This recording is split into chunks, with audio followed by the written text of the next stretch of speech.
The LG Wing is a great looking smartphone that you can manage to get at just shy of 30,000 rupees in India at this moment.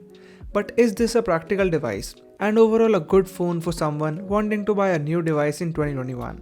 And what about the spare parts, service and other factors? So watch this video till the end as we have a look at all of those questions one by one. So this is your host Manik and this is the full review of the LG Wing, the survival phone from the future. Now I won't talk much about the specs in here, but this phone feels quite fine for a device that is priced at 30,000 rupees. As in this price, you get devices like the OnePlus Nord and some others that share the same DNA.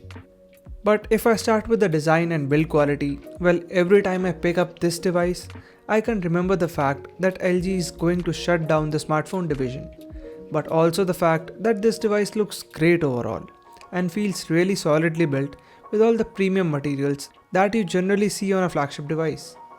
So a metallic frame, check. Full screen curved display, check. Solid construction, check.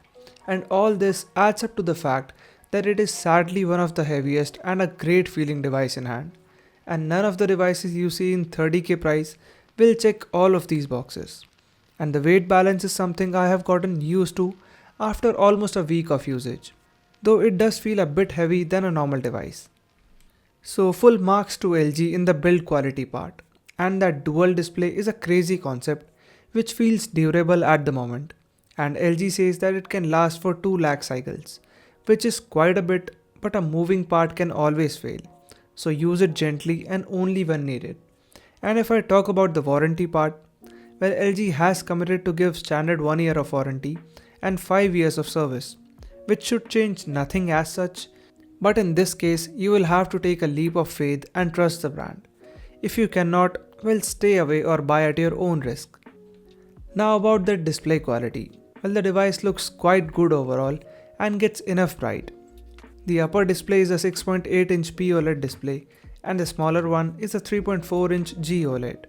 Both have almost same quality and the colors look quite good, though some people might feel that it is a bit warm and you can keep the display to vivid or a cooler tone.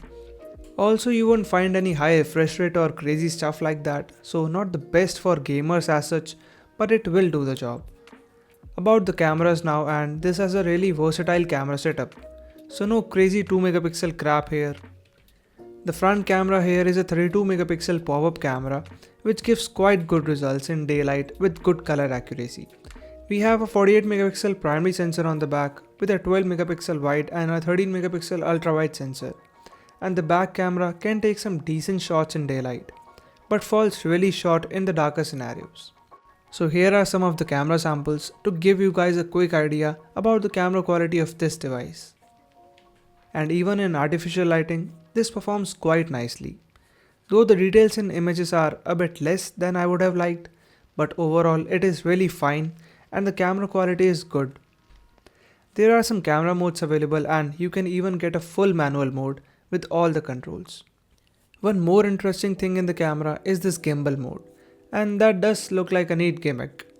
Basically the camera can take somewhat gimbal like shots that might help in daylight scenarios, but in artificial light the video quality is not as good and is very grainy overall. You also get a dual recording mode that will help in case you vlog and stuff. So the camera quality is something really acceptable at this price and I don't have any complaints as such with the quality either. About the software part now, and this device runs on LG UX that is packed with features. And I even covered a separate video to show some of those features, and here is a card to that. The LG UX here resembles One UI quite a bit, which isn't bad at all. And it seems nice and smooth overall, plus I did not face any weird bugs as such. You also do not get any major bloatware and most of those apps are uninstallable, which is great. The app loading times are quite good and there were no stutters as such with this device. And 8GB of RAM is quite enough for any task. About the benchmark scores, well, this device has a score of 609 in single core and 1941 in the multi-core score, which is fine for a 30,000 rupees device and it can run most of your games that you wish to play quite easily. So no concerns in the gaming part as well. But the main concern that I have here is with Android updates. as this one is still on Android 10. But if that is not a big deal, then you can consider this device, as I don't see any issues with the software if LG keeps its 2 years of promise with the updates. And that will really keep this device working for at least 3 years down the line. The charging speed of this device is at 25 watts max with a quick charge 4 plus compatible adapter. And I did a big video on which charger is the best for this device, and here is a card to that. Also, the fact that it has a good wireless charging speed makes me like this device even more, and that 4000 mAh battery can last easily for a day if you don't game on this device.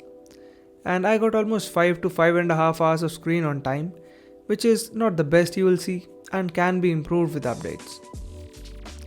Talking about that second display, well, it is pretty useful for some and useless for others, as it has some good scenarios like using 2 apps at once, using maps and music player at once, quick switching between the applications, and it is even helpful as a tool while gaming. Also, that fingerprint scanner is not the fastest you see, but it works every time without any problems. And you get everything on the connectivity front as well, from NFC support to 5G support with adequate bands that makes this device quite future-proof. Lastly, the call quality has been great on this device and I face no connection drops or any issues whatsoever.